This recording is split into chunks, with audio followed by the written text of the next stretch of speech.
ਸਤਿ ਸ਼੍ਰੀ ਅਕਾਲ ਜੀ। ਸਵਾਗਤ है ਤੁਹਾਡਾ पंजाब अकेडमी ऑनलाइन ਦੇ ਵਿੱਚ। हाँ जी, तो आज हमारा 6th लेक्चर है हिंदी का। आज का हमारा टॉपिक है, हम वर्गीकरण कर रहे हैं स्वरों का। तो आज हम करेंगे जिह्वा की स्थिति के आधार पर स्वरों का वर्गीकरण। हाँ जी, जिह्वा मतलब हमारी जीभ।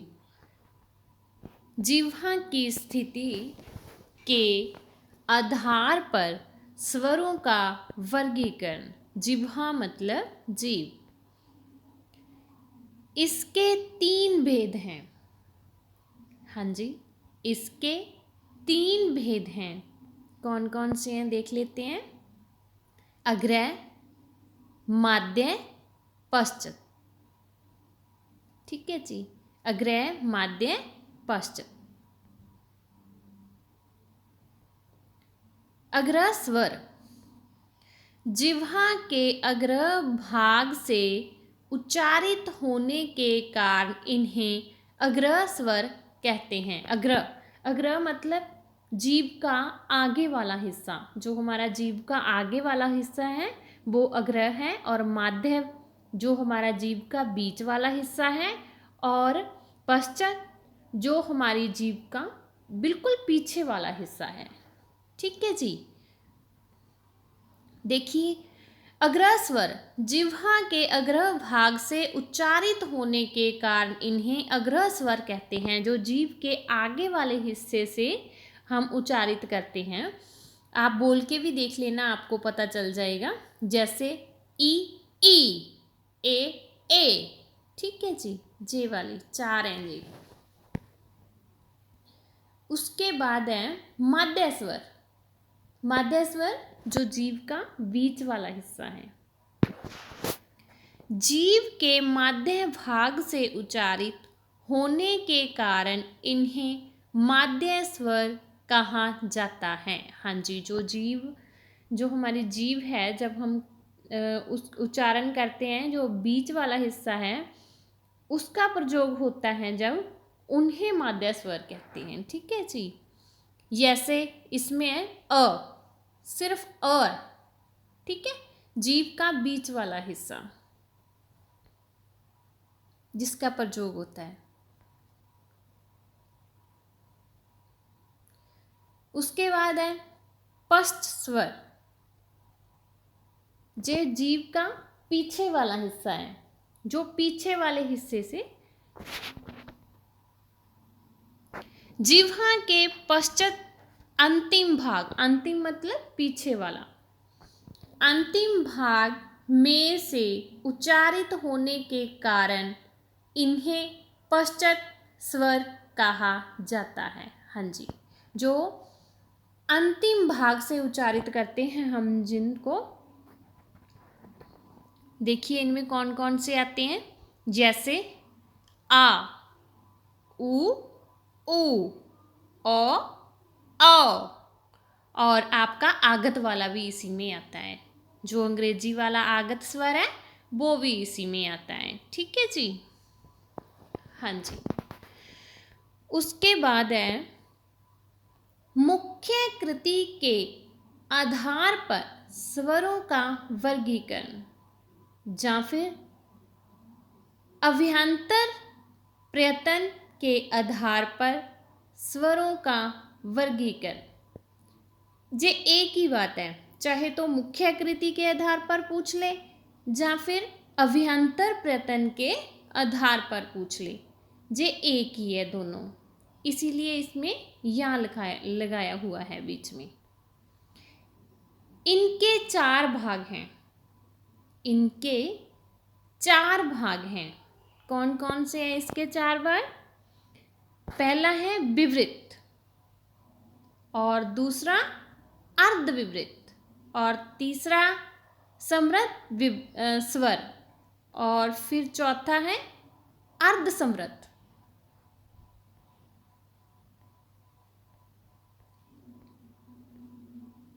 नोट, मुख्य कृति के आधार पर मुंह खुलने के अनुसार इन स्वरों को 4 भागों में वर्गीकृत किया गया है। जो हमने पढ़े हैं 4 भाग, विवृत, अर्धविवृत और समृद्ध स्वर और अर्धसमृद्ध। ठीक है जी। हाँ जी, तो सबसे पहले हम देखते हैं पहले वाला विवृत। विवृतता, विवृतता अर्थ है अधिक खुला हुआ, पूरा खुला हुआ। जिन स्वरों के उच्चारण में मुख अधिक जा पूरा खुला रहता है उन्हें विवृत स्वर कहते हैं। हाँ जी, मतलब पूरा खुला होना। हमारा जो मुंह है वो जब हम बोलते हैं, उच्चारण करते हैं तो वो पूरा खुले, विवृत, पूरा खुला हुआ। ठीक है जी। जैसे इसमें आता है आ, आप उच्चारण करके देखिए इसे, तो आपके जो मुंह की शेप है वो कैसे बनेगी आपको पता चल जाएगा। ठीक है जी। हाँ जी, उसके बाद सेकंड है अर्धविवृत। अर्धविवृत स्वर, विवृत स्वर से थोड़ा कम। जो हमारा पहले वाला है विवृत, वो तो पूरा खुलता है, ठीक है, आपने पढ़ा ही है। लेकिन ये बोल रहे हैं कि विवृत स्वर से थोड़ा कम, जो थोड़ा कम खुले। और अर्धसमृद्ध जो हम आगे पढ़ेंगे, अर्धसमृद्ध से थोड़ा अधिक मुंह खुलने पर जिन स्वरों का उच्चारण होता है उन्हें अर्धविवृत स्वर कहते हैं। तो देखिए कौन कौन से हैं। जैसे अ, ए, ओ, ये 3 है। ठीक है जी। एक बार फिर देख लो, अर्धविवृत स्वर क्या है? विवृत स्वर से थोड़ा कम और अर्धसमृद्ध से थोड़ा अधिक मुंह खुलने पर जिन स्वरों का उच्चारण होता है उन्हें अर्धविवृत स्वर कहते हैं। जैसे अ, ए, ओ। ठीक है जी। चलो थर्ड पॉइंट देखते हैं, समृद्ध स्वर। समृद्ध स्वर का अर्थ है कम खुला हुआ, मतलब थोड़ा खुला हुआ, कम खुला हुआ, थोड़ा खुला हुआ, मुंह बंद होने के कगार पर। हाँ जी, जब मुंह बंद होने के कगार पर आ जाता है। ठीक है जी। जिन स्वरों के उच्चारण में मुख कम खुले उन्हें समृद्ध स्वर कहते हैं। समझ में आ गया? कम खुला हुआ। जैसे ई, ई, उ, ऊ। हाँ जी, देखिए एक बार फिर, ई, ई, उ, ऊ। ठीक है जी। उसके बाद है अर्धसमृद्ध। जिन स्वरों के उच्चारण से मुख समृद्ध स्वर से थोड़ा अधिक खुला होता है उन्हें अर्धसमृद्ध स्वर कहते हैं। जिन स्वरों के उच्चारण से मुख समृद्ध स्वर से, जो हमारा समृद्ध स्वर है, थोड़ा अधिक, उनसे थोड़ा सा ज़्यादा, ठीक है जी, खुला होता है उन्हें अर्धसमृद्ध स्वर कहते हैं। जैसे देखिए इनमें कौन कौन से आते हैं, ए और ओ। ठीक है जी। उसके बाद है उच्चारण स्थान के आधार पर स्वरों का वर्गीकरण। उच्चारण स्थान के आधार पर स्वरों का वर्गीकरण। तो सबसे पहले है कंठव्यय। कंठ से उच्चारित ध्वनियों को कंठव्यय ध्वनियाँ कहते हैं। कंठ से उच्चारित ध्वनियों को कंठव्यय ध्वनियाँ कहते हैं। जैसे कौन कौन से हैं इसमें, अ, आ और हमारा अंग्रेजी वाला वो आगत स्वर है। ठीक है जी। हाँ जी, उसके बाद है तालव्य। जिन ध्वनियों का उच्चारण तालु से होता है तथा जीभ के अगले भाग या नोक से सहायता ली जाती है, तालव्य ध्वनियाँ कहलाती है। हाँ जी, तालव्य जिस ध्वनि का उच्चारण तालु से होता है तथा जीव के अगले भाग जहाँ नोक से सहता ली जाती है तालव्य ध्वनियाँ कहलाती हैं। तो वो कौन सी है? जैसे ई। ठीक है जी। उसके बाद है थर्ड मूर्धन्य। जिन ध्वनियों का उच्चारण तालु के मूर्धा भाग से किया जाता है उन्हें मूर्धन्य ध्वनियाँ कहा जाता है। जैसे री, जे री लिखित स्वर भी है वही। ठीक है जी। ओष्ठ्य। जिन ध्वनियों का उच्चारण दोनों होठों से हो उन्हें ओष्ठ्य कहा जाता है। जिन ध्वनियों का उच्चारण दोनों होठों से हो उन्हें ओष्ठ्य कहा जाता है। जैसे ऊ ऊ। ठीक है जी। उसके बाद है नासिकीय। जिन ध्वनियों के उच्चारण के समय हवा नाक से निकलती है उन्हें नासिकीय ध्वनियाँ कहा जाता है। जैसे अंग। ठीक है जी। कंठ तालव्य। कंठ और तालव्य दोनों की बात हो रही है। जिन ध्वनियों का उच्चारण कंठ और तालु से किया जाता है उन्हें कंठ तालव्य ध्वनियाँ कहा जाता है। हाँ जी, कंठ तालव्य। जिन ध्वनियों का उच्चारण कंठ और तालु से किया जाता है उन्हें कंठ तालव्य ध्वनियाँ कहा जाता है। जैसे ए। ठीक है जी। हाँ जी, देखो जी, अ प्लस ई के मेल से बना है ए। अ प्लस ई के मेल से बना है अ। और देखिए जो जे वाला अ है, जे है कंठ। तीर का निशान लगा हुआ है ना इसमें, जे वाला अ है तो ये क्या है? कंठ है। और ये वाला जो ई है वो क्या है? तालु। कंठ और तालु के मेल से इसलिए कहा गया है कि इन दोनों के, ठीक है जी, इसलिए बनाए जे ए। उसके बाद है कंठोष्ठ्य। जिन ध्वनियों का उच्चारण करते समय कंठ और होंठ दोनों का प्रयोग हो उन्हें कंठोष्ठ्य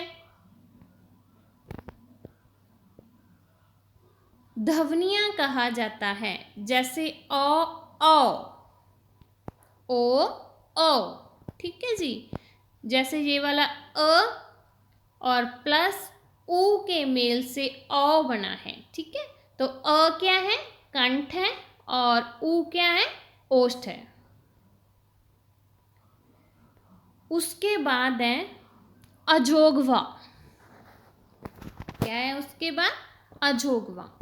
हिंदी भाषा में 2 वर्ण अजोगवा हैं जिनकी गिनती ना तो स्वर में की जाती है और ना ही व्यंजनों में, इसलिए इन दोनों को अजोगवा कहा जाता है।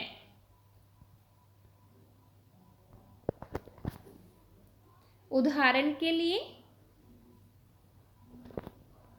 देखिए, अंग और जे वाला विसर्ग। ठीक है जी, ये दोनों इसमें आते हैं। कौन कौन से? अंग और विसर्ग, अनुस्वर और विसर्ग। ठीक है जी। उसके बाद देखते हैं हम अनुस्वर। इसके बारे में भी देखो आगे, ये दोनों के बारे में। अनुस्वर जह हमेशा स्वर के बाद आता है। जह हमेशा स्वर के बाद आता है। इसका उच्चारण नाक से होता है। इसका उच्चारण नाक से होता है। उदाहरण के लिए देख लीजिए, जैसे लिखा हुआ है रंग, गंग, अंश आदि। हाँ जी, और भी बहुत सारे शब्द हैं। ठीक है जी, देख लेना, आप बोल के देख लेना। तो अनुस्वार एक बार फिर देख लो। यह हमेशा स्वर के बाद आता है। इसका उच्चारण नाक से होता है। उदाहरण के लिए देखो रंग, गंग, अंश आदि। ठीक है जी। उसके बाद देखो विसर्ग।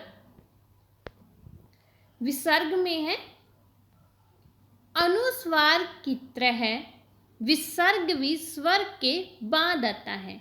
इसका उच्चारण ह व्यंजन के उच्चारण की तरह होता है।